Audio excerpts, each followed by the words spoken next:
Hello everyone, आज चाहिँ हामी भेक्टर्स एन्ड भेक्टर जियोमेट्रीको बारेमा हेर्न गइरहेछौँ। सुरुमा हामीले थोरै भेक्टर सम्बन्धीको रिभ्यू हेर्नुपर्छ है। भेक्टर जियोमेट्री बुझ्नुभन्दा अगाडि भेक्टर भनेको के हो, यसलाई कसरी बुझ्न सकिन्छ हैन, यो सबै कुरा रिभ्यू गरिसकेपछि यसलाई बुझ्न अलिकति अझै सजिलो हुन्छ है। अब सुरुमा हामी चाहिँ भेक्टरको कन्सेप्ट के हुन्छ भन्ने कुराहरू है त। अब भेक्टर बुझ्नुभन्दा अगाडि हामीले स्केलारको कन्सेप्ट थोरै हामीले क्लियर हुनुपर्छ है त। हामीले देख्ने के क्वान्टिटिजहरू यस्तो हुन्छ जसलाई चाहिँ हामीले सिधै म्याग्निट्युड के टर्म आयो त हाम्रो म्याग्निट्युड भन्ने टर्म आयो। अब यो म्याग्निट्युडले के बताउँछ होला त भन्ने कुरा हुन्छ है। जस्तै म्याग्निट्युड भनेको सिम्पली एउटा नम्बर हो है, सिम्पल रूपमा भन्दा एउटा नम्बर हो। जस्तै 5 भनेको एउटा नम्बर हो, 6 भनेको नम्बर हो, त्यसै गरी 3.6 भनेको नि एउटा नम्बर हो है त। तर मैले 5 मा केजी थपिदिएँ अरे यसरी, यो केजी थप्दाखेरि यसले के बुझाउँछ त मासको एउटा युनिट हो भन्ने कुरा बुझाउँछ हैन। यदि मैले केजी थपेन भने यो के हो हामीलाई थाहा हुँदैन हैन। त्यसै गरी यो 6 मा मैले मिटर थपिदिएँ अरे, अब यसले लेन्थ बुझाउँछ नि, 6 मिटर भनेको एउटा लम्बाइ हो है भनेर भनियो। यो मिटरको कारण यस्तो आयो हैन, केजी मिटर। अनि मैले यहाँ एस सेकेन्ड थपिदिएँ भने यसले टाइमको युनिट बुझाउने भयो, ठिक छ। अब के भयो त भन्दाखेरि कुनै क्वान्टिटिजहरू यस्तो हुन्छ जुनमा चाहिँ म्याग्निट्युड मात्रै हुन्छ, ठिक छ। जस्तै यसलाई कसरी बुझ्न सकिएला त भन्दा मसँग मैले एउटा भाँडो लिएँ है त, यहाँ मसँग एउटा यो भाँडो छ अथवा मसँग एउटा बोरा छ। यो बोरामा के लेखिएको छ 5 केजी भनेर लेखिएको छ है। अब मैले यो 5 केजी नापेँ, एउटा बिम ब्यालेन्समा राखेर नापेँ, अथवा यो 5 केजीलाई यसरी हिँडाइराखेँ है, यसरी हिँडाइरहेको छु मैले। यसरी हिँडाएर नाप्दाखेरि मैले यतापट्टि पनि जाँदाखेरि 5 केजी नापेँ अथवा यतापट्टि जाँदा 5 केजी नापेँ, यो त 5 केजी नै आउँछ। यता माथि पनि 5 केजी नै हुन्छ। मैले यसलाई स्पेसमा गएर नापेँ भने पनि यो 5 केजी नै हुन्छ, ठिक छ। अब रिलेटिभिटीको कन्सेप्ट अनुसार मास चेन्ज हुन्छ यदि लाइटको भेलोसिटीको नजिकै आइरहेको छ भने हैन।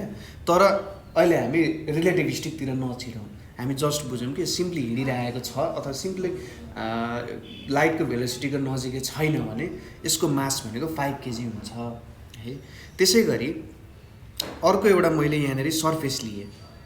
यो सर्फेसको मैले टेम्परेचर नाप्दाखेरि के भयो भन्दा सपोज गरौँ 32 डिग्री सेल्सियस भनेर आयो है। मैले यो पोइन्टमा नापौँ अथवा यो पोइन्टमा नापौँ, यो पोइन्ट जुनै पनि पोइन्टमा नापौँ, यसले के दिइरहेछ 32 डिग्री सेल्सियस नै दिन्छ, अरू केही पनि दिँदैन। त्यसै गरी एउटा मैले लेन्थ लिएँ, यो लेन्थ कति छ 6 मिटरको छ, यसलाई मैले जहाँ नापौँ यो 6 मिटर नै हुन्छ यदि हाम्रो युनिट अनुसार स्ट्यान्डर्ड एसआई युनिट अनुसार काम गऱ्यौँ भने। अब यसमा पनि रिलेटिभिटी लाग्छ, लाइटको भेलोसिटीको नजिकै मुभ भयो भने लेन्थ कन्ट्र्याक्ट हुन्छ हैन, त्यस्तो खालको प्रिन्सिपलहरू छ। तर त्यसमा हामी नछिरौँ, एउटा म्याथमेटिकल पोइन्ट अफ भ्यूमा हेऱ्यौँ भने यिनीहरूलाई के मात्रै चाहिने रहेछ, म्याग्निट्युड चाहिने रहेछ। हुन त यिनीहरूसँग युनिट पनि छ, तर त्यो युनिटले चिन्ने मात्रै भयो हैन। जस्तै तपाईँ एउटा मेल हो हैन, तर मैले तपाईँलाई मेल भनेर बोलाएन तपाईँलाई चिनिँदैन नि त, तपाईँको नाम अनुसारै बोलाउनु पर्ने हुन्छ मैले। हो यो एउटा नाम भयो अनि यो भनेको एउटा युनिट भयो, सरी म्याग्निट्युड भयो भन्छ। एउटा म्याग्निट्युडले मात्रै बुझाउन सकिन्छ भने त्यो भनेको हाम्रो स्केलर क्वान्टिटीहरूलाई के मात्रै चाहिने रहेछ, म्याग्निट्युड अनुसार हुने रहेछ। र यिनीहरूको भ्यालु जता जे गए पनि जुनै डिरेक्सनमा गए पनि केही पनि फरक नपर्ने रहेछ। यस्तो क्वान्टिटीले हामी के भन्छौँ स्केलर क्वान्टिटिज भनेर भन्छौँ, ठिक छ। स्केलरको कुरा बुझ्यौँ हामीले। अब स्केलरको केसहरूमा के भयो त मास एउटा भयो, हामीले हेरेको टाइम पनि स्केलर हुन्छ है, टाइम पनि स्केलर हुन्छ अहिलेको लागि मानौँ हामी हैन। अनि डेन्सिटी मास बाई भोल्युम पनि के हो स्केलरै क्वान्टिटी हो। स्पिड पनि एउटा स्केलर क्वान्टिटी हो है। स्पिड भनेको डिस्टेन्स कभर्ड बाई टाइम हुन्छ, र डिस्टेन्स कभर्ड कहिले पनि डिरेक्सन अनुसार डिपेन्ड हुँदैन है त। यो कुराहरू आयो हाम्रो स्केलर क्वान्टिटिजहरूमा। त्यसपछि अब अर्को क्वान्टिटिज आउँछ जुन चाहिँ म्याग्निट्युडसँग प्लस डिरेक्सनसँग डिपेन्डेन्ट हुन्छ, ठिक छ।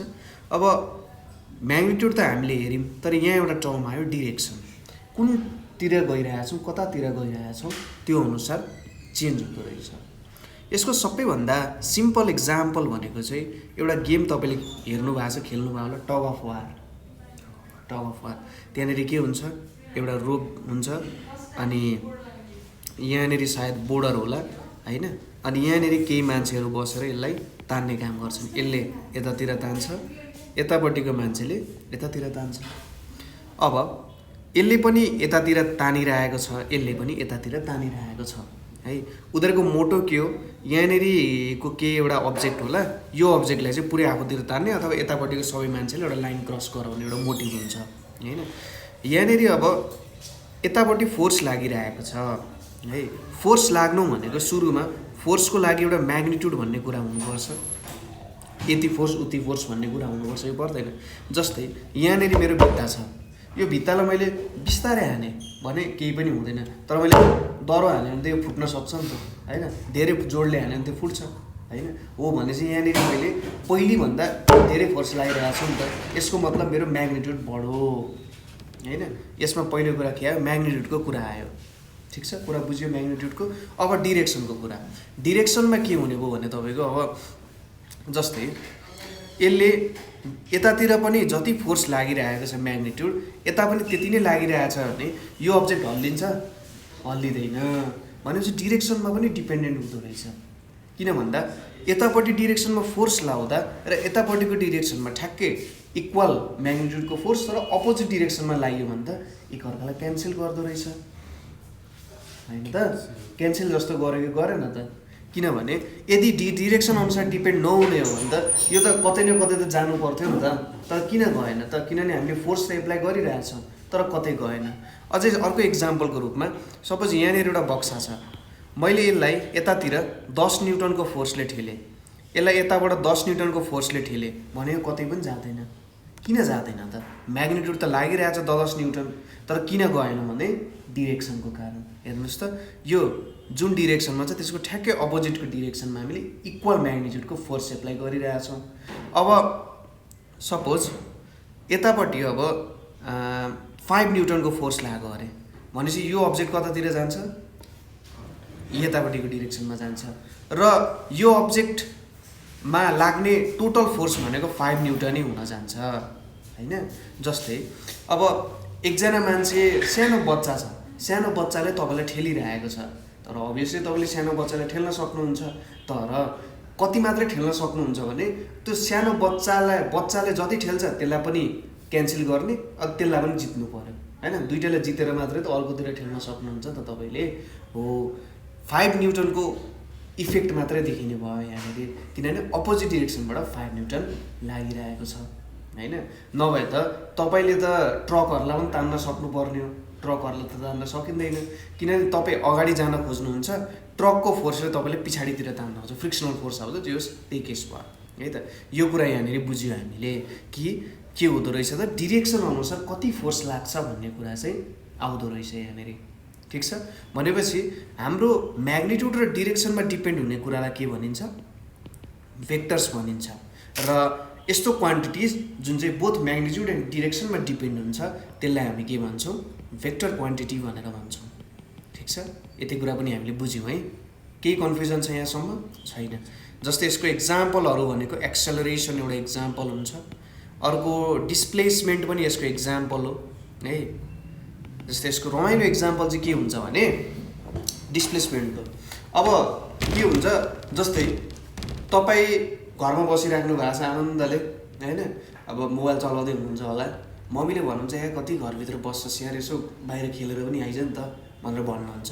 तपाईँ यहाँनिर बस्नु भएको छ, तपाईँको साथीको घर यहाँ छ अरे, मार्केट सपोज गरौँ यहाँ मार्केट छ, मम्मीले के भन्नुभयो, ल म बजार गएर आउँछु त यसो बाहिर फ्रेस भएर घरमै नबस, मार्केट गएर आउँछु त्यो खेलेर आइज भन्नुहुन्छ।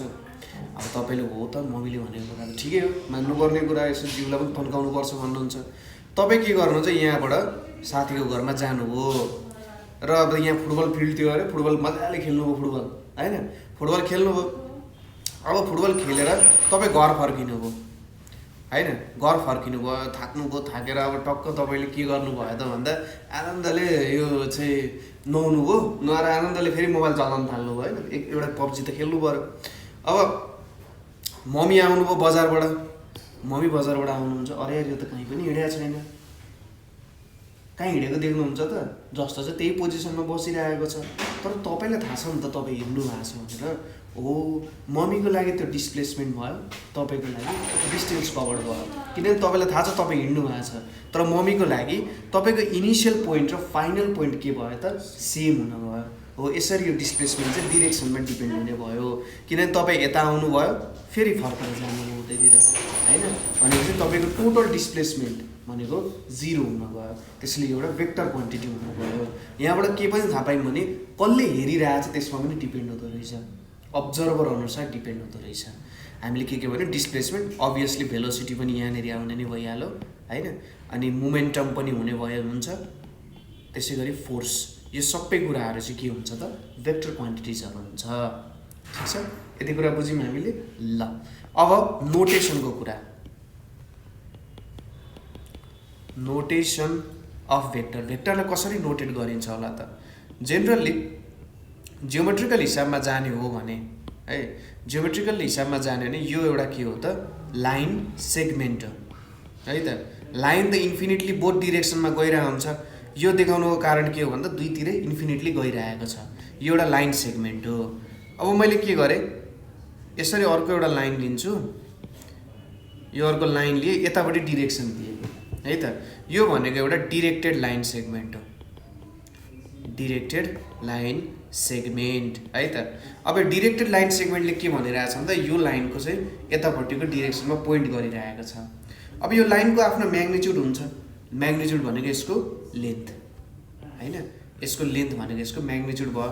अब डिरेक्टेड लाइन सेगमेन्ट भनेपछि यतापट्टिको डिरेक्सन चाहिँ म्याग्निच्युड पनि छ, हो यो डिरेक्सन डिरेक्टेड लाइन सेगमेन्ट हुन गयो।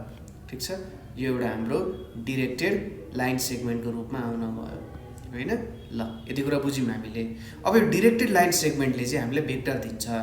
अब एउटा डिरेक्सन देखायौँ, अब यसको म्याग्निच्युड यसरी बढायो भने हेरौँ है त, यसको लेन्थ यसरी बढायो भने यसको म्याग्निच्युड बढो होइन, यसरी मैले लेन्थ घटाइदिएँ, अब यहाँबाट मैले के गरेँ, यसरी लेन्थ घटाइदिएँ भने म्याग्निच्युड घट्यो पहिलेभन्दा होइन।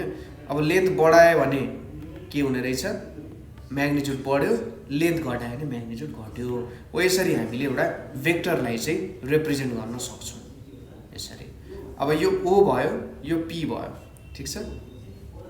अब यो ओ भनेको हाम्रो पुच्छ जस्तो भयो, पी भनेको हाम्रो टाउको जस्तो भयो, र जेनरली हाम्रो भेक्टर त ओबाट स्टार्ट भएर पीसम्म पुगेको छ नि त, हाम्रो डिरेक्सन अनुसार हेर्ने हो भने त यतातिर गइरहेको छ नि त होइन, यतातिर गइरहेको छ भन्नुको मतलब ओबाट स्टार्ट भएर पीसम्म आयो होइन। हो, ठिक छ कुरा यो।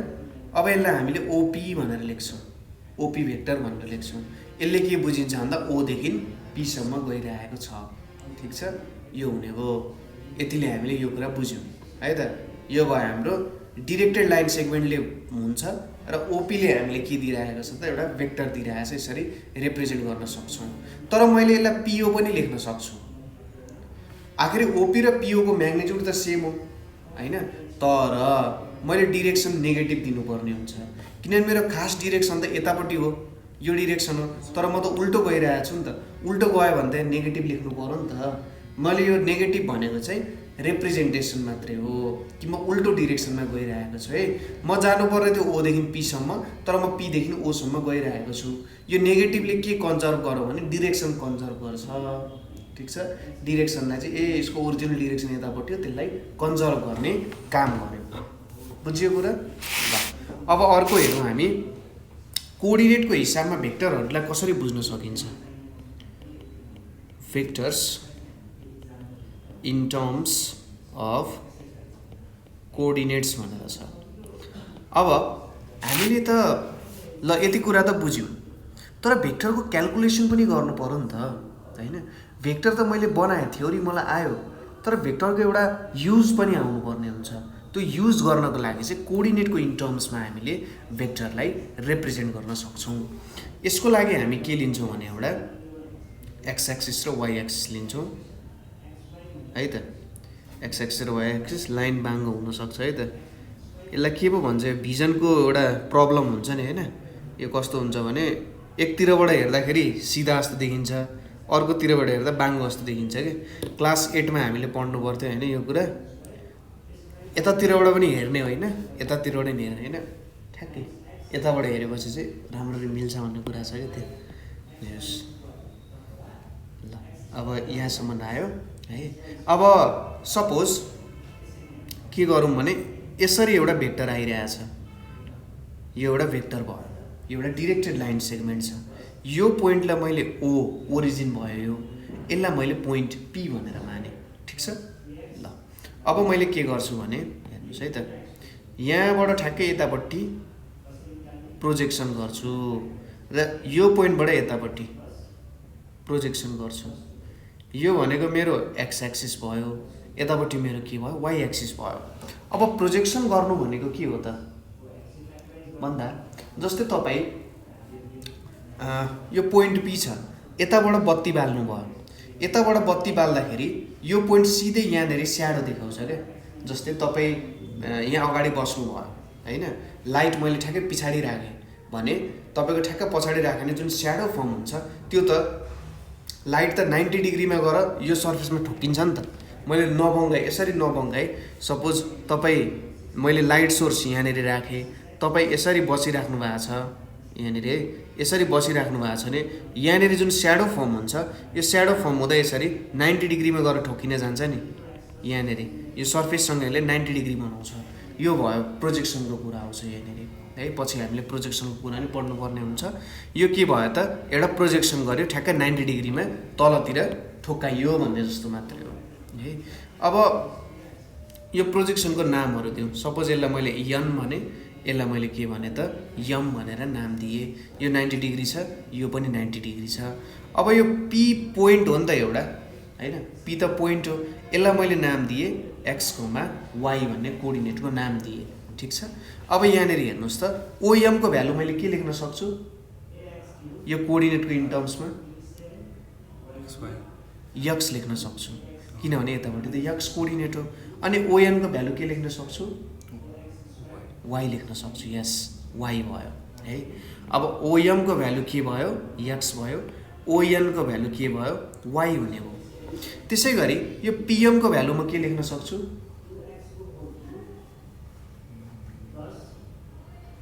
यहाँनिर हेर्नुहोस्, यो ओएम पिएन भनेको एउटा रेक्टेङ्गल हो।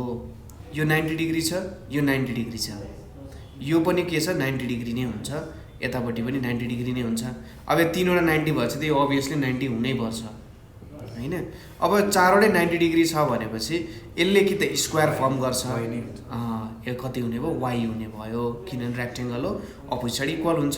त्यसै गरी यो माथि एक्स नै हुन्छ है। ल यो कुरा पनि बुझ्यौँ हामीले। अब यहाँनिर हामीले के गर्न सकिन्छ होला त, यहाँबाट कसरी यसको भ्यालु निकाल्न सकिन्छ होला भन्दा, भ्यालु निकाल्ने भन्दा पनि यसै यतिकै हेरौँ। सुरुमा ओएम भयो, ओएन भयो, ठिक छ।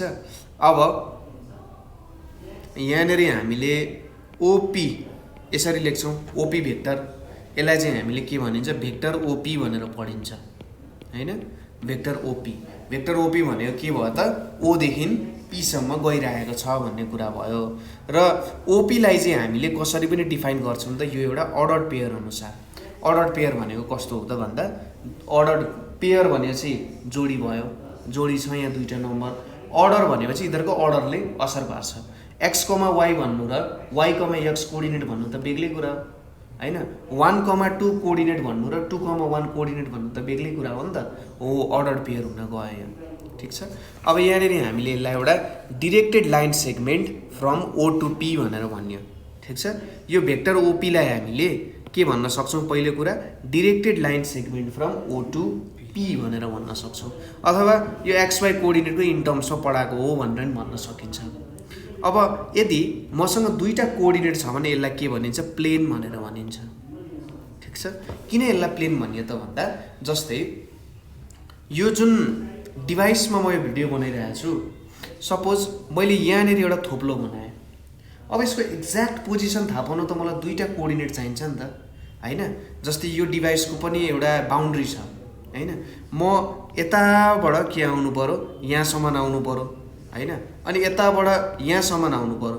जति बेला यसरी यहाँसम्म पुग्छ नि त, यो यहाँनिर ठोकिन्छ अनि यसको कोअर्डिनेट थाहा पाउँछु। अब मैले एउटा मात्रै लाइनबाट त थाहा पाउन सक्दिनँ नि त यसको एक्ज्याक्ट पोजिसन के हो भनेर। जब दुईवटा लाइनहरू इन्टरसेक्ट हुन्छन् त्यति बेला म यसको पोजिसन थाहा पाउँछु। भने मलाई दुईवटा भ्यालु चाहिने रहेछ यसको कोअर्डिनेट थाहा पाउन। यस्तोलाई के भनिन्छ, प्लेन भनेर भनिन्छ। ठिक छ ल, प्लेनको कुरा थाहा पाइयो। अब अर्को के हुन्छ, कुनै कुनै बेला हामीलाई तीनवटा पोइन्ट पनि चाहिन्छ। जस्तै हामी जहाँ बसेर अहिले पढिरहेछौँ, अब थ्री डाइमेन्सनल कोअर्डिनेट हुन्छ। जस्तै यो मेरो एउटा पोइन्ट भयो। अब यसलाई थाहा पाउन त मेरो यताबाट अनि माथि कति जाने भन्ने थाहा हुनु पर्यो नि त। यताको थाहा भयो मलाई, यताको थाहा भयो, तर हामी त माथि छौँ नि त, यो तलको प्लेनभन्दा त माथि छौँ। कति माथि उठ्नु पर्यो भन्ने कुरा पनि थाहा हुनुपर्छ कि पर्दैन? हो, त्यो भनेको चाहिँ स्पेस भयो। ठिक छ, त्यो भनेको हाम्रो स्पेस भयो। यसलाई चाहिँ जेनरली अब फिगर बनाउँदाखेरि अलिकति यो फिगर राम्ररी देखाउन सकिँदैन, किनभने 2D मा हामी 3D बनाउने कोसिस गरिरहेछौँ। यतापट्टि वाइ कोअर्डिनेट छ, यतापट्टि जेड छ, अनि यतापट्टि तपाईँको एक्स छ। यहाँनिर पी एक्स वाइ जेड भनेर लेख्छौँ। एउटा कुरा के याद गर्नु पर्यो भने यो तीनवटै एकअर्कासँग पर्पेन्डिकुलर छन्। यो पनि पर्पेन्डिकुलर छ, यो पनि पर्पेन्डिकुलर छ, यो पनि पर्पेन्डिकुलरै हुन्छ एकअर्कासँग हैन। तीनवटा कोअर्डिनेटहरू एकअर्कासँग पढ्यो। जस्तै यो भित्ताले हेर्न सक्नुहुन्छ क्या, त्यो माथिको कुनामा हेर्नु त, त्यो माथिको कुनामा सबै कुराहरू एकअर्कासँग पर्पेन्डिकुलर छन् नि। जस्तै यो एउटा भित्ता भयो, त्यो जुन पोइन्टमा जोडिरहेछ पर्पेन्डिकुलर छ। यतापट्टिको भित्ता पनि यसरी गइरहेछ नि, पर्पेन्डिकुलर छ। अनि माथिको भित्ता पनि के छ त, पर्पेन्डिकुलर छ कि छैन? हो, एकअर्कासँग पर्पेन्डिकुलर हुन्छन्। त्यही कुरालाई चाहिँ 2D मा हामी देखाउने कोसिस गरिरहेछौँ। अब यो XYZ कोअर्डिनेट भयो भने हामीले यसलाई पनि भेक्टर भन्न सकिन्छ।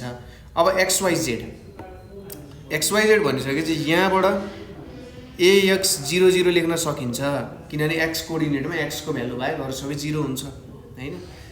अब यो कोअर्डिनेट यहाँनिर मैले B x, y, 0 लेख्न सक्छु, किनभने हामी त यो प्लेनमा छौँ नि त, x र y को प्लेनमा बसिरहेछौँ हामी अहिले। ठिक छ, x र y को प्लेनमा हामी बसेर कुरा गरिरहेछौँ भने z को भ्यालु 0 हुन्छ। अब यसरी यहाँबाट यहाँ जोइन गरियो होला, यहाँबाट यहाँ हामी जोइन गरियो, अनि यहाँबाट यहाँ जोइन गरियो होला। ल, यसरी आयो।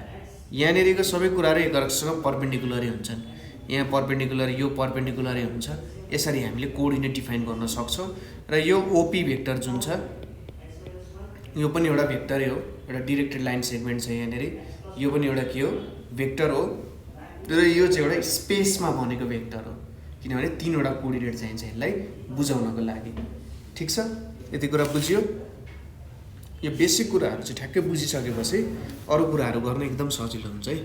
अब हामी हेरौँ पोजिसन भेक्टर्स के हुँदो रहेछ, त्यो पोजिसन भेक्टर्सको फन्डा, त्यो कुराहरू हेरौँ। ठिक छ, अब पहिलो कुरा पोजिसन भेक्टर्सलाई के भनिन्छ त, के हो त यो पोजिसन भेक्टर्सहरू भनेको, यसले के गर्छ त भनेर हाम्रो भयो। अब तपाईँ कहाँ हुनुहुन्छ भन्ने पोजिसन त थाहा हुनुपर्छ हैन। जस्तै कसैले भन्छ कि, गाउँदेखि आएको मान्छेले भन्छ कि म चाहिँ काठमाडौँ आउनको लागि लगभग 30 किलोमिटर जति बाँकी छ। सपोज उसको गाउँदेखि काठमाडौँ 700 किलोमिटर टाढा छ अरे। उसले भन्छ अब 30 किलोमिटर जति बाँकी छ काठमाडौँ आउन भनेर भन्यो भने हामीले के बुझ्न सक्छौँ त, ए उसले चाहिँ 670 किलोमिटर ट्राभल गरेछ भनेर भन्न सकिन्छ नि त। 30 किलोमिटर बाँकी छ भन्नुको मतलब त उसको इनिसियल पोइन्ट जुन उसको गाउँ छ, त्यो गाउँदेखि ऊ चाहिँ 630 किलोमिटर पुगिसक्यो, सरी 670 किलोमिटर पुगिसक्यो है। अब बाँकी रह्यो 30 हो। यो पोजिसन भेक्टरले पनि त्यही कुरा बुझाउँछ क्या। तिम्रो ओरिजिन भनेको त स्टार्टिङ पोइन्ट जस्तो मानौँ अहिलेको लागि, ओरिजिनबाट कति टाढा छौ त हैन। ओरिजिनबाट कति टाढा छौ भन्नु नै के हो, पोजिसन भेक्टर हो। ठिक छ, कुरा बुझ्यो। सपोज जेनरल नोटेसनमा के हुन्छ भने ओले चाहिँ ओरिजिन रिप्रेजेन्ट गर्छ है। पी भनेको एउटा सर्टेन पोइन्ट हो। अब ओपी भेक्टर इक्वल्स टु हामीले के लेख्न सक्छौँ, pxy भनेर लेख्यौँ भने यसले जेनरली के बुझाइरहेछ भने ओरिजिनदेखि तिमी चाहिँ यो XY भन्ने पोइन्टमा छौ, PXY भन्ने पोइन्टमा छौ, ओरिजिनदेखि PXY भन्ने पोइन्टमा छौ। अब यो यहाँनेरि भइदियो भने, यहाँनेरि भयो भने त यसलाई R मान्यौँ भने यो X ड्यास Y ड्यास पनि हुन्छ, जे पनि हुनसक्छ। जस ओरिजिनदेखि एउटा सर्टेन पोइन्टमा छौ भनेर भन्छ, जति बेला O पछाडि जोडिन आउँछ। अब यस्तो पनि हुनसक्छ, OP इक्वल्स टु PXYZ पनि हुनसक्छ, ठिक छ। ओरिजिनदेखि तिमी पोइन्ट P मा छौ भनेर भन्न खोजिरहेको छ यसले। यो चाहिँ हाम्रो पोजिसन भेक्टर भयो, ठिक छ। यो मेरो इनिसियल पोइन्ट O भयो, मेरो टर्मिनल पोइन्ट भयो यिनीहरू, है त, फाइनल पोइन्ट जस्तो भयो। र यो त डिरेक्सन दिने भइहाल्यो यतापट्टि, होइन। यहाँनिर डिरेक्सनहरूको कुराहरू आउने भयो, ठिक छ। अब यसको एउटा सानो एक्जाम्पल हेरौँ, पोजिसन भेक्टरको कुरा कसरी लिन सकिन्छ। जस्तै अब यहाँनिर हामी कोअर्डिनेट हेरौँ है त, यहाँनिर एउटा कोअर्डिनेट हेरौँ। सपोज अब पोजिसन भेक्टर अथवा भेक्टर त हामीले जहिले ओरिजिनबाटै दिन्छ भन्ने छैन, त्यो जरुरी छैन नि त। हाम्रो त यहाँनिर पनि हुनसक्छ, यसरी एउटा हामीलाई दिएको छ अरे भ्यालु, ठिक छ।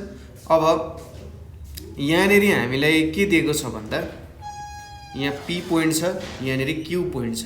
यो P पोइन्टको कोअर्डिनेट कति छ, A1, A2 भनेर छ है। यो Q पोइन्टको कोअर्डिनेट कति दिएको छ हामीले यहाँनिर B1, B2 भनेर दिएको छ। अब यो PQ को अनुसार हामीले काम गर्नु पर्यो, ठिक छ।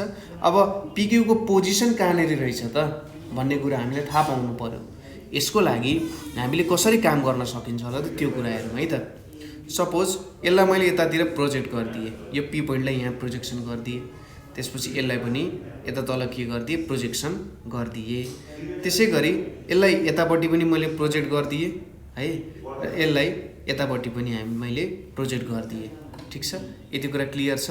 यिनीहरूको नाम दिउँ, यसलाई मैले यम नाम दिएँ, यसलाई यन नाम दिएँ, यसलाई मैले यम ड्यास भनेर नाम दिएँ, यसलाई मैले यन ड्यास भनेर नाम दिएँ, ठिक छ। यति कुरा थाहा पायौँ हामीले। यो मेरो ओरिजिन छँदैछ है त। अब मेरो OM को भ्यालु कति हुन्छ यहाँनिर, OM को भ्यालु चाहिँ सपोज यो कोअर्डिनेटबाट हेर्ने हो भने त यो A1 हुन्छ, यो A2 हुन्छ कि हुँदैन।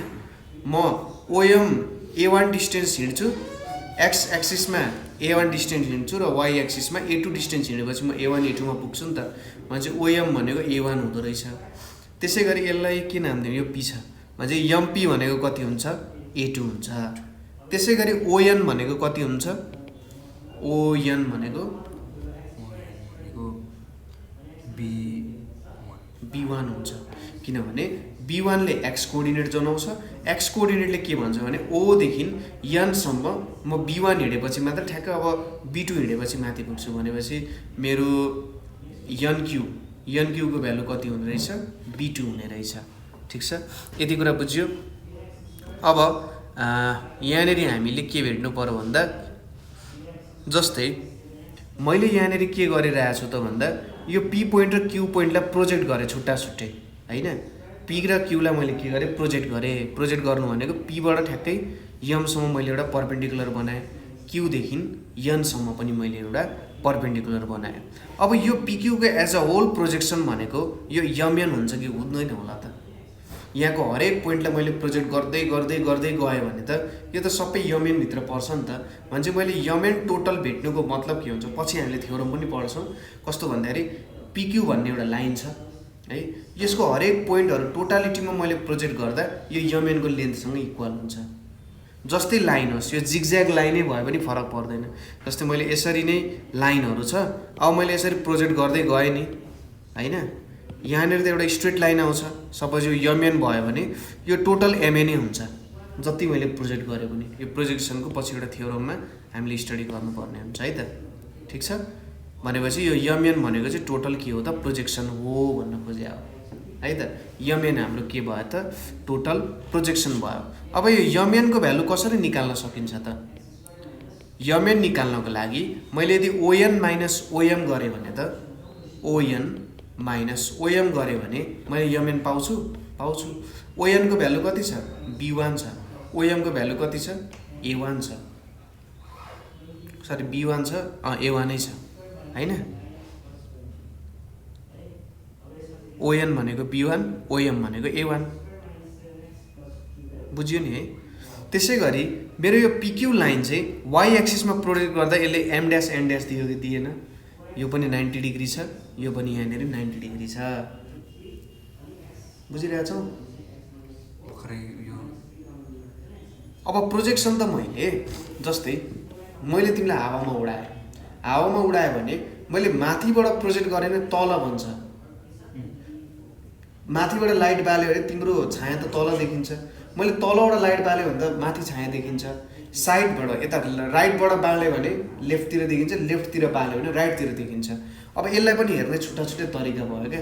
मैले यदि लाइट चाहिँ यता माथिबाट बाल्यो भने एक्स एक्सिसमा हुन्छ, लाइट मैले यतापट्टि बाल्यो भने वाइ एक्सिसतिर आउँछ नि त। हो, यो यताबाट light बाल्दाखेरि M dash N dash जस्तो भयो क्या यसको प्रोजेक्सन चाहिँ, PQ को प्रोजेक्सन, ठिक छ? यो भयो। अब मैले यहाँनिर के लेख्न सक्छु, यो चाहिँ अन एक्स एक्सिस भयो। अब अन वाइ एक्सिसमा के हुने रहेछ, M ड्यास N ड्यास हुने रहेछ होइन, प्रोजेक्सन भनेको M ड्यास N ड्यास हुन्छ। अब M ड्यास N ड्यास कसरी भेट्न सकिन्छ, ON dash minus OM dash गऱ्यो भने आउँछ कि आउँदैन, यो माइनस यति गऱ्यो भने यो एज अ होल माइनस यति गऱ्यो भने यो आउँछ कि आउँदैन, भ्यालु आउँछ। अब ON ड्यासको भ्यालु कति हुन्छ होला मेरो, यो ON ड्यास त NQ सँग इक्वल हुन्छ कि हुँदैन, हुन्छ नि, क्लियर हो? किन इक्वल हुन्छ, प्रोजेक्सन एउटा रेक्टेङ्गल बनिरहेछ यहाँनिर, यो 90 डिग्री, यो ONQN ड्यास भनेको रेक्टेङ्गल बनिरहेछ यहाँनिर, यो रेक्टेङ्गल बनेको कारण भयो भनेपछि ON ड्यासको भ्यालु कति हुन्छ, B2 हुन्छ माइनस OM ड्यास। यो OM ड्यास पनि यदि मैले यसलाई यहाँनिर यसरी बनाइदिएँ, ठ्याक्कै 90 डिग्रीको लाइन तान्यो भने त मेरो भ्यालु के हुन्छ, OM ड्यास भनेको, अथवा तान्नु पनि परेन, MP र यो OM ड्यास इक्वल छ कि छैन, यहाँनिर हेरौँ त इक्वल छ नि, भनेपछि A2 आउने रहेछ, B2 माइनस A2 भनेर आयो, ठिक छ? ल यति कुरा बुझ्यो होइन। अब यहाँ माथिको केस हेरौँ है त। माथिको केसमा के हुँदो रहेछ भने मेरो जुन यो टर्मिनल पोइन्टको कोअर्डिनेट छ हैन, यो टर्मिनल पोइन्टको कोअर्डिनेट जुन छ, यो टर्मिनल पोइन्टको कोअर्डिनेट मैले कसरी भेटेँ त भन्दा एक्स एक्सिसमा कति प्रोजेक्ट गरियो त्यो भ्यालु आउँदो रहेछ एउटा, त्यसै गरी वाइ एक्सिसमा कति प्रोजेक्ट गरियो त त्यो भ्यालु आयो, किनभने यो P पोइन्टलाई त मैले एक्स एक्सिसमा नि प्रोजेक्ट गरेँ, वाइ एक्सिसमा नि प्रोजेक्ट गरेँ। यसले के दियो मलाई, एक्स एक्सिसमा प्रोजेक्ट गर्दा भ्यालु एक्स आउँदो रहेछ, वाइ एक्सिसमा प्रोजेक्ट गर्दा भ्यालु वाइ आउँदो रहेछ, र यो एक्स कमा वाइले चाहिँ मलाई टर्मिनल पोइन्ट दिँदो रहेछ। यो कुरा ठिक छ, टर्मिनल पोइन्ट दियो। यहाँनिर पनि त्यही कन्सेप्ट ल्यायौँ हामीले कि यो PQ जुन छ, PQ लाई जब मैले एक्सिसमा प्रोजेक्ट गरेँ MN दियो, वाइ एक्सिसमा प्रोजेक्ट गर्दा M ड्यास N ड्यास दियो, भनेपछि MN भनेको त एक्स एक्सिसको प्रोजेक्सन हो, MN को भ्यालु कति छ, B1 माइनस A1 छ। त्यसै गरी वाइ एक्सिसमा प्रोजेक्ट गर्दा कति आयो, B2 माइनस A2 आउन गयो। त्यसैले हाम्रो PQ भनेको चाहिँ के लेख्न सकिन्छ, MN कमा M ड्यास N ड्यास लेख्न सकिन्छ। यो भनेको कति हुन्छ, B1 माइनस A1 कमा B2 माइनस A2 मा जान्छ, ठिक छ?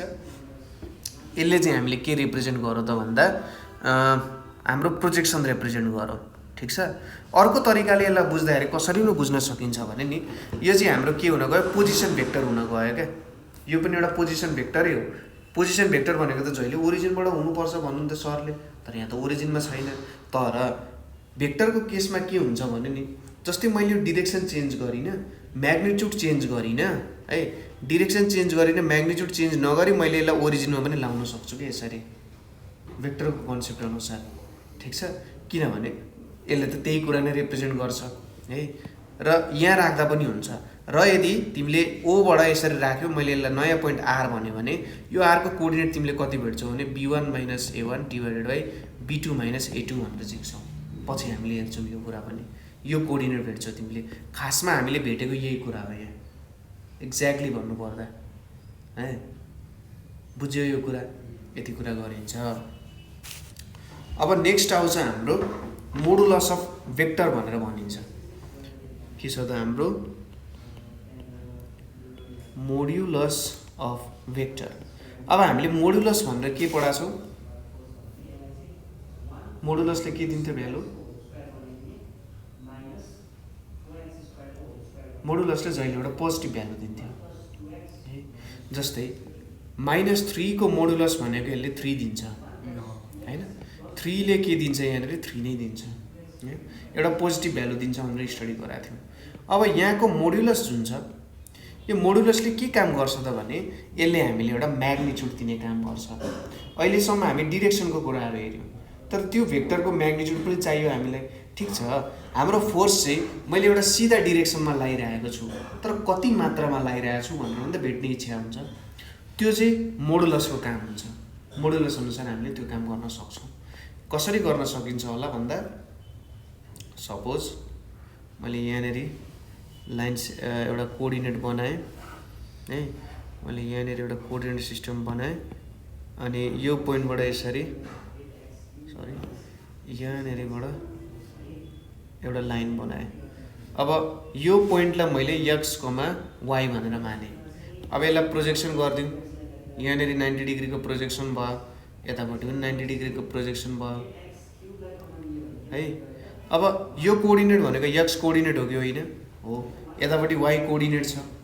अब यसलाई मैले o भने, यसलाई p भने, यसलाई x भने, यसलाई y भने। अब OY र XP त इक्वल हुन्छ, यो पनि y नै हुन्छ। अब मैले पाइथागोरस थ्योरम लाएँ। पाइथागोरस थ्योरम लाउँदा OP square equals to OX square plus XP square हुन्छ कि हुँदैन? हुन्छ। ल अब OX स्क्वायरको भ्यालु कति छ हाम्रो? OX को भ्यालु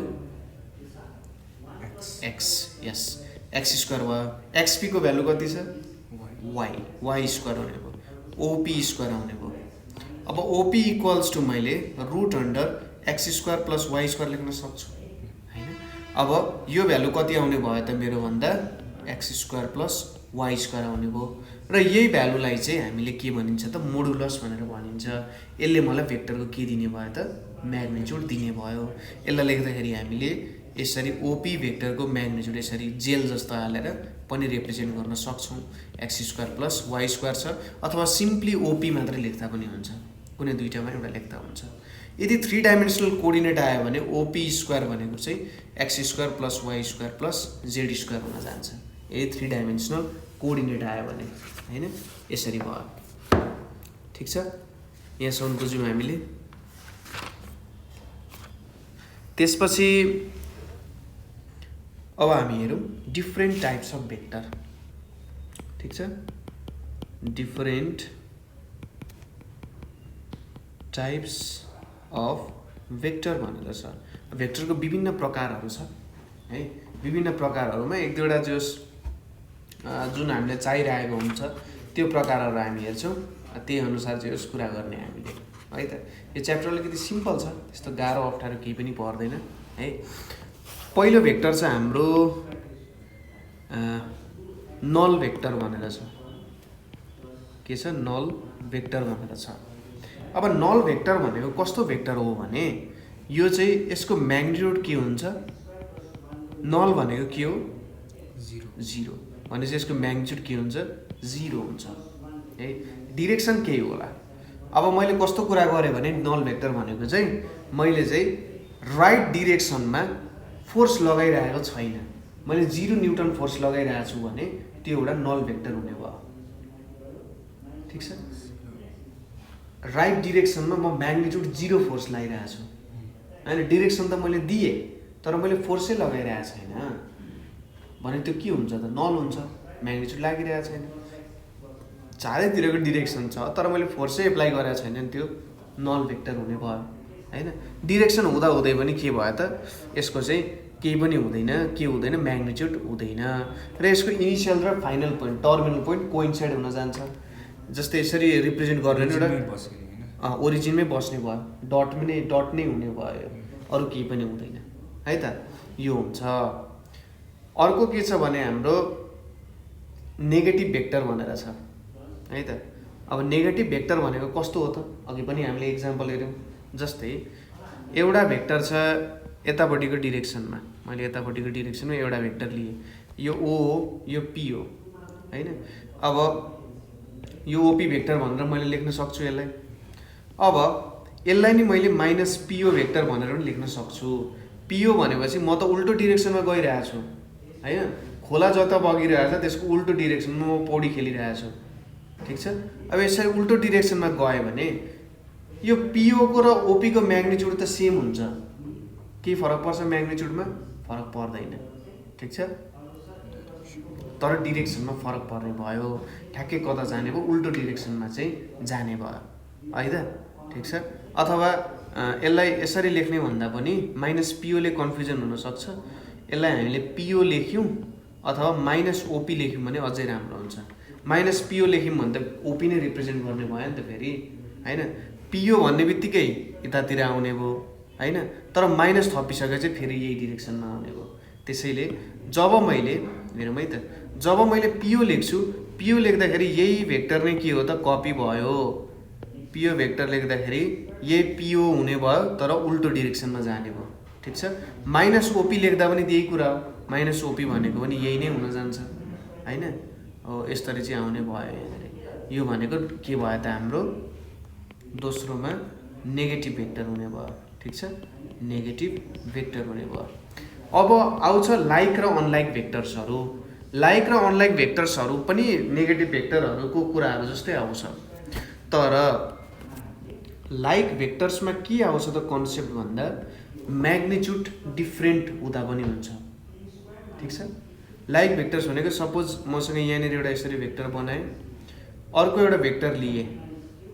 अब यो भेक्टरहरू एउटै डिरेक्सनमा गइरहेको छन् तर म्याग्निट्युड डिफ्रेन्ट छ भने यिनीहरूलाई लाइक भेक्टर्स भनिन्छ। डिफ्रेन्ट भएर चाहिँ लाइक भेक्टर, म्याग्निट्युड डिफ्रेन्ट छ नि त तर डिरेक्सन सेम छ। अब यिनीहरूको म्याग्निट्युड पनि सेम, डिरेक्सन पनि सेम हुने हो भने चाहिँ यिनीहरू एउटै भेक्टर हुने भयो। लाइक भेक्टर भनेको चाहिँ म्याग्निट्युड डिफ्रेन्ट हुँदा पनि भयो तर डिरेक्सन सेम हुनु पर्यो। नेक्स्ट के आयो भन्दा अनलाइक भेक्टर्स। अनलाइक भेक्टर्स त अब सिम्पल भइहाल्यो कुरा। सपोज यहाँनिर एउटा भेक्टर छ, यतापट्टि आयो, अर्को भेक्टर यतापट्टि, ल यो डिरेक्सनमा गइरहेको छ, यिनीहरू उल्टो डिरेक्सनमा गइरहेको छन् हैन, म्याग्निट्युड डिफ्रेन्ट छ, उल्टो डिरेक्सनमा गइरहेको छन्, यिनीहरू अनलाइक भेक्टर्स भयो। अब यिनीहरूको म्याग्निट्युड पनि सेम हुने हो र यिनीहरू अपोजिट डिरेक्सनमा गइरहेछन् भने नेगेटिभ भेक्टर्स भयो। नेगेटिभ भेक्टर्स भनेको अनलाइक भेक्टरको एउटा स्पेसल केस हुने भयो, बुझ्यो त कुरा? त्यही भयो नेगेटिभ भेक्टर्सहरूको कुरा। अब इक्वल भेक्टर्सहरू भनेको चाहिँ के हो भन्दा इक्वल भेक्टर्स भनेको चाहिँ सेम म्याग्निट्युड पनि छ, यिनीहरूको के छ? म्याग्निट्युड सेम छ र डिरेक्सन पनि सेम छ, ठिक छ। सेम म्याग्निट्युड अनि सेम डिरेक्सन भयो भने यिनीहरूलाई हामीले इक्वल भेक्टर्स भनेर भन्न सक्छौँ। कुरा बुझ्यो? अब हामी हेरौँ, एउटा बाँकी छ, एउटा इम्पोर्टेन्ट, दुईवटा बाँकी छ भन्छ त युनिट भेक्टर। यो युनिट भेक्टरको कन्सेप्ट चाहिँ एकदम राम्ररी बुझौँ। जस्तै हामीले युनिट एन्ड डाइमेन्सन्स अथवा सानो क्लासमा युनिटको बारेमा पढाएको थियौँ हैन। युनिटले के जनाउँछ त भन्दा एउटा बेस जस्तो, फाउन्डेसन जस्तो जनाउँछ। जस्तै मैले 5 केजी लेख्नुको मतलब के हो भन्दा यो भनेको त 5 × 1 केजी हो नि त हैन। 5 × 1 केजी भइरहेछ यहाँनिर। यो 5 × 1 केजीले के जनाइरहेछ भन्दा 5 केजिज जनाइरहेको छ हैन। 5 मिटर लेख्नु भनेको के हो? 5 × 1 मिटर लेख्नु। 5 मिटर कसरी बनाइन्छ भन्दा 1 मिटर जोड्दै जोड्दै जोड्दै 5 मिटर बनाइन्छ। हो यो 1 मिटरले के जनाउँछ त? युनिट भन्ने जनाउँछ। युनिट किन बनाउनु पर्यो भन्दा काम गर्न सजिलो हुन्छ, ठिक छ। युनिटले हामीलाई काम गर्न सजिलो बनाउँछ। हामीलाई ठुलो क्याल्कुलेसन गर्नुहोस् अथवा सानो क्याल्कुलेसन गर्नुहोस्, युनिटले सजिलो बनाउने काम गर्छ। त्यही भएर हामीले युनिट क्वान्टिटीहरू लिन्छौँ। अब यहाँनिर युनिट भेक्टर छ। यो युनिट भेक्टरको मेन कन्सेप्ट भनेको के हुन्छ भने यसको म्याग्निट्युडको भ्यालु चाहिँ 1 हुन जान्छ। यदि तपाईँले यसको म्याग्निट्युड भेट्नु भयो भने यसको म्याग्निट्युडको भ्यालु कति हुन्छ? 1 हुन्छ। त्यस्तो भयो भने यो एउटा युनिट भेक्टर हुन्छ। सपोज मसँग एउटा भेक्टर ए छ। अब यो भेक्टरको युनिट भेक्टर भेट्नु पर्यो भने तपाईँले के गर्नुपर्छ? भेक्टर ए गर्ने, त्यसलाई त्यसको म्याग्निट्युडले डिभाइड गरिदिनु भयो भने तपाईँले युनिट भेक्टर भेट्न सक्नुहुन्छ। जस्तै यसलाई एक्ज्याक्टली बुझाउँदाखेरि सपोज भेक्टर ए भनेको चाहिँ मेरो A1, A2 हो, ठिक छ, यो हो। अब यसलाई रिप्रेजेन्ट गरेर नि गर्न सकिन्छ अथवा ल यसरी बुझौँ नि त। अब यसको म्याग्निट्युड भनेको मैले यसरी लेख्न सक्छु, √A1² + A2² भनेर लेख्न सक्छु, सकिन्छ।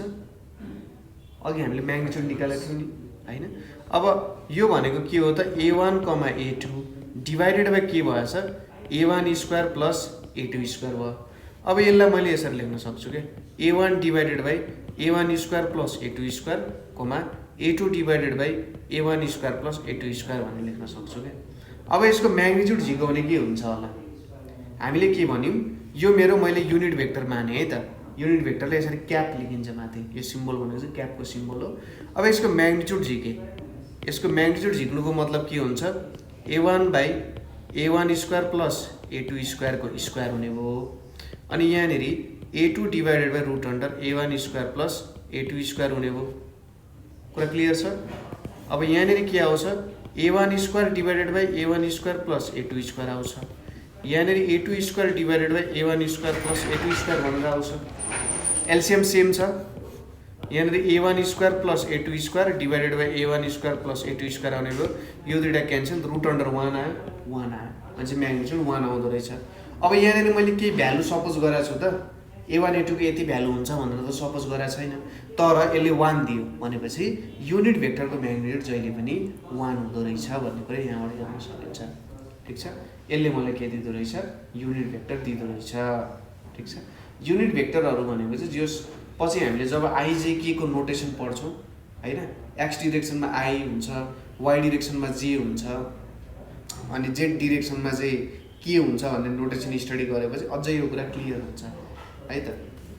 अब एउटा अर्को आउँछ हाम्रो लोकलाइज्ड भेक्टर्स भनेर छ,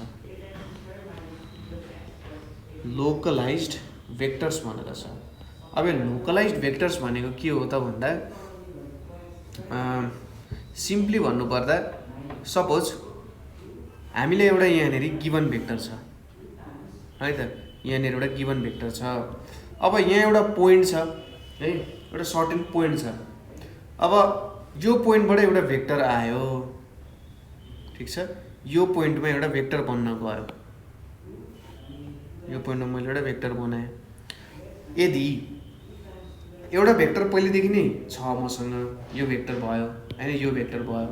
अब एउटा यस्तो भेक्टर छ मसँग जुन चाहिँ एउटा मैले एउटा सर्टेन पोइन्ट दिएँ, त्यो पोइन्टबाट पास हुने एउटा भेक्टर पाएँ मैले, जुन चाहिँ यो तलकोसँग प्यारलल छ, ठिक छ। एउटा पोइन्ट दियो मलाई, त्यो पोइन्टबाट मैले यस्तो भेक्टर बनाएँ जुन चाहिँ दिएको भेक्टरसँग प्यारलल छ भने यस्तो भेक्टर भनेको चाहिँ यो भेक्टर जुन बनाएँ मैले लोकलाइज्ड भेक्टर हुन जान्छ।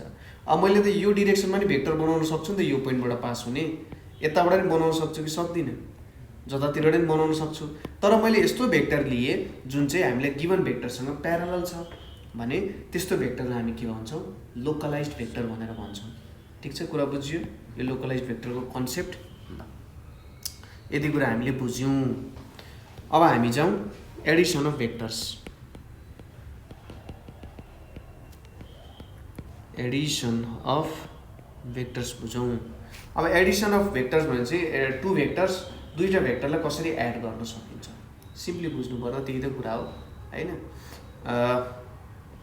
ग्राफिकल्ली दिएकै छ, ग्राफिकल्ली पनि दिएको छ, ग्राफिकल्ली दिँदाखेरि ठिक छ, ग्राफिकल्ली नै बुझ्ने कोसिस गरौँ है। ग्राफिकल्ली बुझिसकेपछि क्लियर हुन्छ कुरा अझै। सपोज मैले यसरी एउटा यहाँनिर कोअर्डिनेट सिस्टम लिएँ है त, कोअर्डिनेट लिएँ, यतापट्टि x छ, यतापट्टि y छ। सपोज गरेँ मैले यहाँनिर एउटा भेक्टर लिएँ, ठिक छ। त्यसै गरी मैले अर्को भेक्टर लिएँ यतापट्टि, दुईवटा भेक्टर लिन्छु, एउटा भेक्टर मैले यतापट्टि लिन गएँ, ठिक छ, दुईवटा भेक्टर आयो। अब मलाई क्वेसनले के भनिरहेछ भने यो दुईवटा भेक्टरलाई एड गर भनेर भनिरहेछ होइन। कसरी एड गर्न सकिन्छ होला त्यो दुईवटा भेक्टरलाई भन्ने कुरा हो। दुईवटा भेक्टरलाई एड गर्नु भनेको मतलब कस्तो हुन्छ भने यिनीहरूको सेम सेम कम्पोनेन्टहरूलाई एड गर्ने।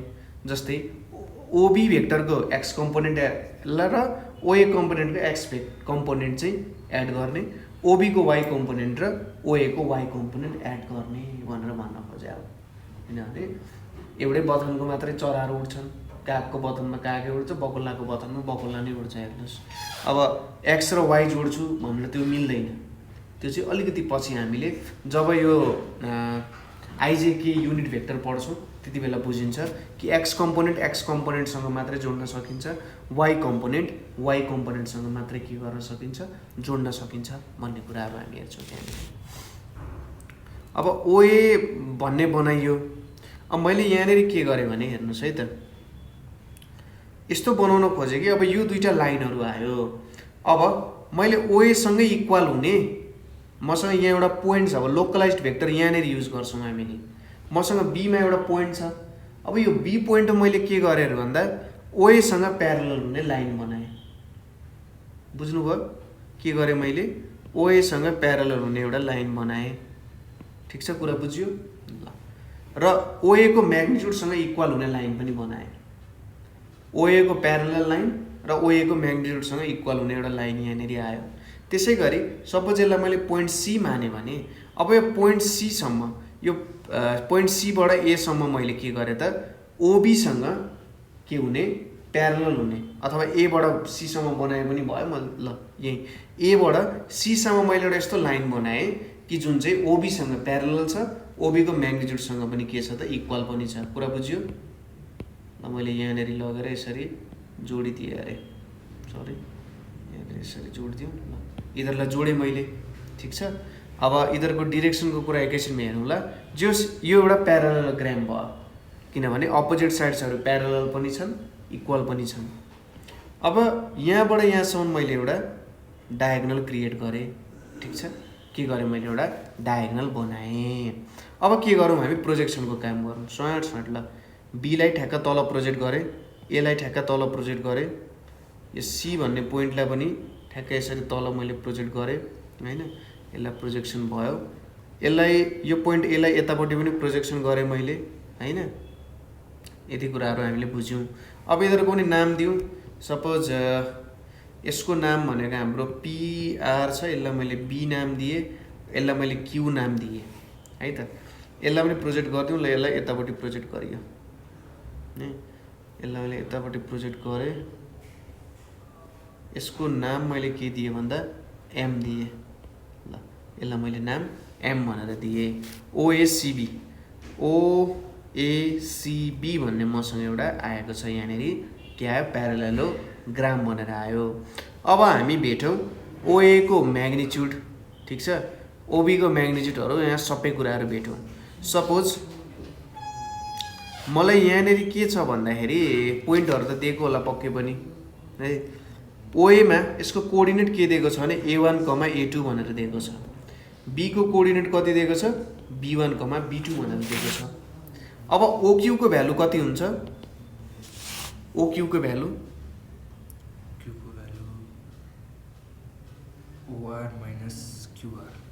ओआर माइनस क्युआर हुन्छ। तर हामीसँग यहाँ हेर्नुहोस् त बी कोअर्डिनेट छ। बी कोअर्डिनेट छ भनेपछि ओक्यूको भ्यालु कति निकाल्न सकिएला?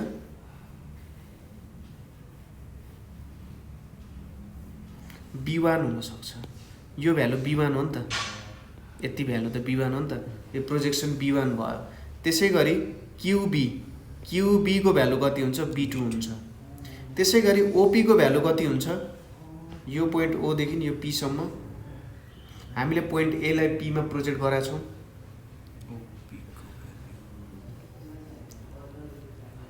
ओपीको भ्यालु A1 हुन्छ। त्यसै गरी पिएको भ्यालु कति हुन्छ? A2 हुन्छ। यस, यति कुरा त क्लियर छ हामीलाई, कुनै कन्फ्युजन छैन है। ल यति कुरा बुझ्यौँ हामीले। अब यहाँनिर ओक्यूको भ्यालु पनि आयो। त्यसपछि हामीले निकाल्नु पर्यो ल ओए प्लस ओबी निकाल्नु पर्ने छ। अब ओए प्लस ओबी निकाल्नको लागि मैले के भने त यहाँनिर भन्दा ओए प्लस ओबी निकाल्नको लागि हामीले यहाँनिर ओपी प्लस पिआर जोडिरहेछ। अब यसले सुरुमै कुरा के गरिरहेछ भने ओपी र यो पनि भेट्यो हामीले, अनि फाइनली यसले कस्तो कुरा गर्यो भन्दा यो ओसी भन्ने भ्यालु हामी क्यालकुलेट गरौँ र ओसी भन्ने भ्यालुले के दिँदो रहेछ त्यो कुराहरू हामी हेरौँ है त। अब यो ओसीको कोअर्डिनेटलाई सपोज मैले एक्स, वाई भनेर माने। अब ओसी भनेको त के हुन्छ यहाँनिर हेर्नुहोस् त, ओसी भनेको एक्स कोअर्डिनेट भनेको त ओआर हुन्छ कि हुँदैन? यो एक्स कोअर्डिनेट भनेको ओआर हुन्छ कि हुँदैन? यति भ्यालु यहाँदेखि यहाँसम्मको भ्यालु ओआर, म त एक्स डिस्टेन्स हिँड्नको लागि त ओआर हिँड्नु पऱ्यो नि त, बुझ्नु भएको छ यो? ठिक छ, एक्स भनेको ओआर हो। अब ओआरलाई मैले के लेख्न सक्छु? ओपी प्लस पिआर लेख्न सक्छु, ओपी प्लस पिआर लेख्न सक्छु। अब यहाँनिर ओपीको भ्यालु कति छ?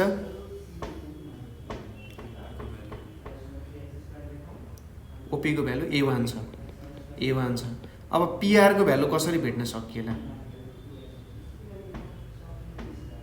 पिआरको भ्यालु कसरी भेट्न सकिन्छ?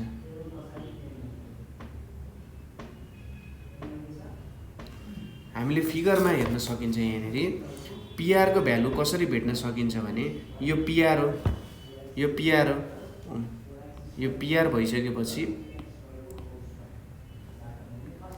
यहाँनिर हाम्रो यो पिआरको भ्यालु त यो माथिको एबीको भ्यालुसँग इक्वल हुन्छ कि हुँदैन? हुन्छ। किन हुन्छ? एउटा रेक्टेङ्गल हुने भयो। ठिक छ। अब यो दुईटा भ्यालुहरू चाहिँ केसँग इक्वल हुन्छ भनेर भनिरहेछ भने नि यसले यो मेरो भ्यालु ओक्यूसँग इक्वल हुन्छ भनिरहेछ। PR equals to AB equals to ओक्यूसँग इक्वल हुन्छ भनिरहेछ। अब यो कन्सेप्टलाई दिमागमा कसरी हाल्न सकिएला?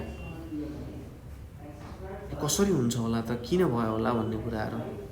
यो जुन ट्रायङ्गल छ, यो दुईटा ट्रायङ्गलहरू चाहिँ के हुन्छ? कङ्ग्रुएन्ट हुन जान्छ। कङ्ग्रुएन्ट कसरी भन्दा यो ओबी साइड आयो एउटा, यो ओबी र एसी भन्ने साइड जुन छ, एउटा ट्रायङ्गल हाम्रो छ ओक्युबी, अर्को ट्रायङ्गल हाम्रो एबिसी छ। अब ओक्युबीको ओबी र एबिसीको एसी भनेको त के छ? एकअर्कासँग इक्वल छ कि छैन? छ। 90 डिग्री पनि छ, 90 डिग्री पनि छ। अर्को कुरा यहाँनिर के देखाउन सकिएला? अब राइट ह्यान्ड हाइपोटेन्युज अनि एउटा अब यहाँनिर हामीले के देखाउनु पर्यो त? साइड देखाउनु पर्यो। अब यो साइडलाई इक्वल देखाउनको लागि हामीले सपोज यो पोइन्ट यतापट्टि प्रोजेक्ट गऱ्यौँ भने नि, यो पोइन्ट मैले यतापट्टि प्रोजेक्ट गरिदिएँ भने जस के भन्छ त भन्दा यो र यो पनि इक्वल हुन जान्छ यहाँनिर। ठिक छ। यसलाई मैले यसरी बनाइदिएँ भने जस धेरै गन्जागोल बन्छ यहाँनिर।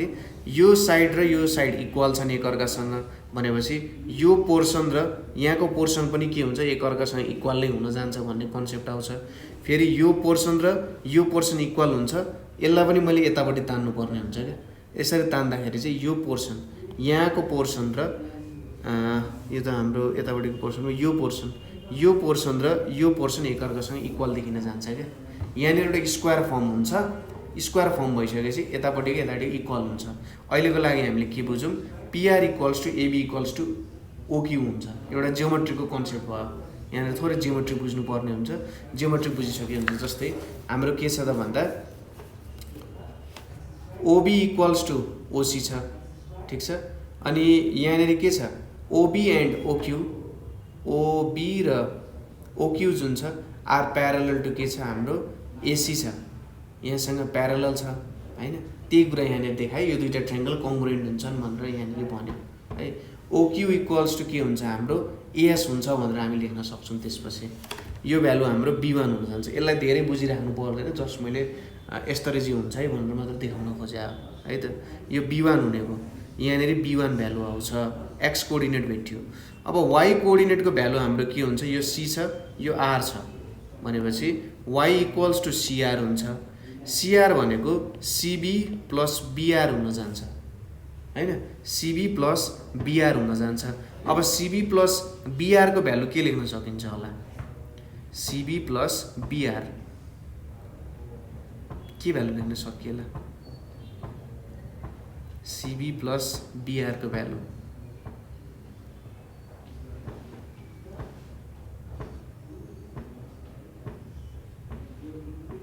अझै सजिलो तरिकाले हेर्दा के हेर्न सकिन्छ भने नि यसलाई यहाँबाट कन्फ्युज भयो भने यसलाई मेटाएर यो सिआरको भ्यालु र यमओको भ्यालु त इक्वल हुन्छ होइन।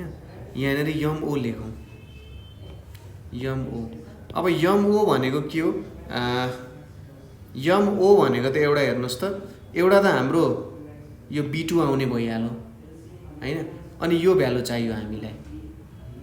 अब यो भ्यालु र अर्को कुन भ्यालु इक्वल हुन्छ त यहाँनिर भन्दा यो भ्यालु इक्वल हुन्छ क्या।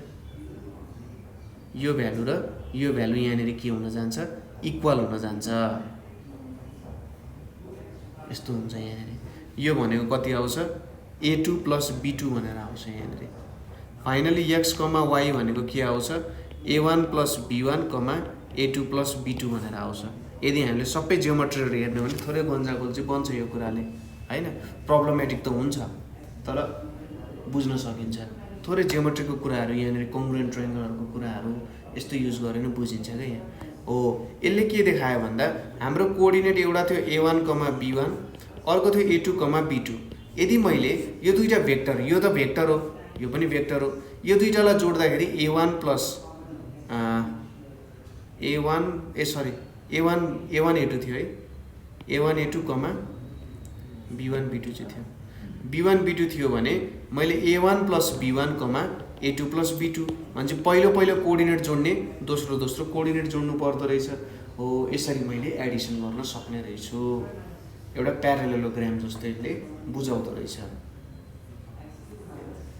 जस प्रुफ बाहेक अरू कुराहरू मजाले बुझियो।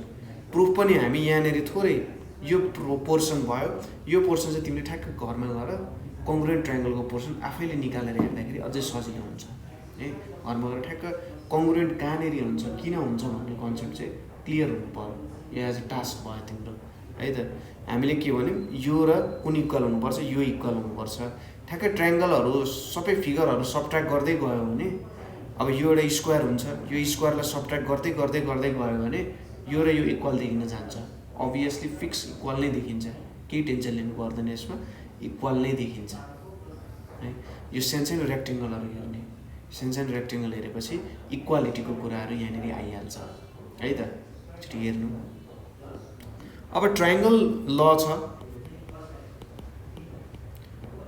ट्रायङ्गल लले के बताउँछ भने सपोज एउटा भेक्टर मैले यहाँनिर लिएँ, त्यसै गरी अर्को भेक्टर यतापट्टि लिएँ है त। अब यसलाई मैले OP भनेर नाम दिएँ, यतापट्टि OQ भनेर नाम लेखेँ। अब मैले सिधै O देखि P सम्म Q सम्म एउटा भेक्टर बनाएँ। अब म के गरिरहेको छु भन्दा O देखि P सम्म गए, सुरुमा O to P गए, अनि फेरि P to Q गए भने मेरो इनिसियल पोइन्ट O रहेछ, फाइनल पोइन्ट Q रहेछ। तर मैले सिधै O देखि Q सम्म पनि त जान सक्छु नि। भनेपछि मेरो OQ भेक्टर भनेको चाहिँ के हुँदो रहेछ? OP vector plus PQ vector हुँदो रहेछ। यसलाई नै हामी के भन्छौँ? ट्रायङ्गल ल भनेर भन्छौँ। ठिक छ।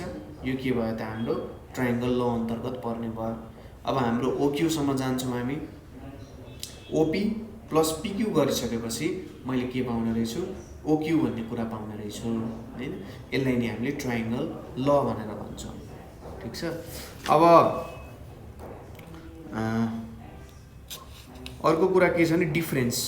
दुईटा भेक्टरको डिफरेन्स कसरी गर्न सकिन्छ त भन्दा सपोज मसँग एउटा भेक्टर छ A1, B1, अर्को भेक्टर छ A2, B2 भन्ने छ। अब मैले A1, B1 minus A2, B2 गरेँ भने मैले के पाउँछु त? A1 - A2, B1 - B2 पाउँछु। अहिलेको जस्तै यो दुईटा कम्पोनेन्ट सब्ट्र्याक्ट गर्ने, यो दुईटा कम्पोनेन्ट सब्ट्र्याक्ट गर्ने। ठिक छ। यो डिफरेन्स भयो। अब स्केलरले मैले मल्टिप्लाई गरेँ अरे। स्केलरले मैले मल्टिप्लाई गर्नु भनेको कस्तो भयो भन्दा एउटा कुनै नम्बरले भेक्टरमा मल्टिप्लाई गऱ्यो भने के हुन्छ भन्ने जस्तो कुरा भयो। सपोज मसँग एउटा भेक्टर छ A1, A2। अब एउटा स्केलर भनेको के? यसको चाहिँ केही पनि के हुँदैन, डिरेक्सन हुँदैन, म्याग्निट्युड मात्रै हुन्छ। यदि मैले मल्टिप्लाई गरेँ भने चाहिँ मेरो प्रत्येक कम्पोनेन्ट नै के ले मल्टिप्लाई हुन जान्छ। के A1 हुन्छ, के A2 हुन जान्छ। यो मेरो के भयो त? स्केलर मल्टिप्लिकेसन भयो। स्केलरले मल्टिप्लाई गर्यो भने यस्तो कुरा हुन जान्छ। ठिक छ। यो कुरा पनि बुझ्यौँ हामीले। अर्को छ हाम्रो कम्पोनेन्ट्सहरूको कुरा आउँछ। जस्तै यहाँनिर हामीले के देख्यौँ भने यो एउटा भेक्टर बनाउनको लागि मैले यसरी दुईवटा भेक्टर लिँदाखेरि यो दुईवटा भेक्टरबाट एउटा भेक्टर आउन सक्दो रहेछ होइन। यो दुईवटा भेक्टरको सट्टामा एउटै भेक्टर आउँदो रहेछ भन्ने कुरा देखायौँ नि हामीले यहाँ। यो ओपी प्लस ओपी र ओक्यू पिक्यूको साटो मैले सिधै ओक्यू लेख्दा हुने रहेछ। यसको उल्टो पनि त हुन पाउँछ नि, ओक्यूको सट्टामा यसलाई दुईवटा भेक्टरले रिप्रेजेन्ट गर्न सकिन्छ। हो त्यसलाई चाहिँ के भनिन्छ, कम्पोनेन्ट्समा डिभाइड गर्नु भनिन्छ। यो भेक्टर चाहिँ कुन कुन कम्पोनेन्टले बनेको हो भन्ने कुरा भयो। कुनै पनि कोअर्डिनेट बुझाउँदाखेरि त्यहाँनिर जहिले पनि दुईवटा कोअर्डिनेट हुन्छ, एउटा एक्स कोअर्डिनेट हुन्छ, एउटा वाइ कोअर्डिनेट हुन्छ। हो त्यसले हामीले के दिन्छ त, कम्पोनेन्ट्सहरूको कुरा दिन्छ। सपोज यहाँनिर एउटा भेक्टर छ मसँग,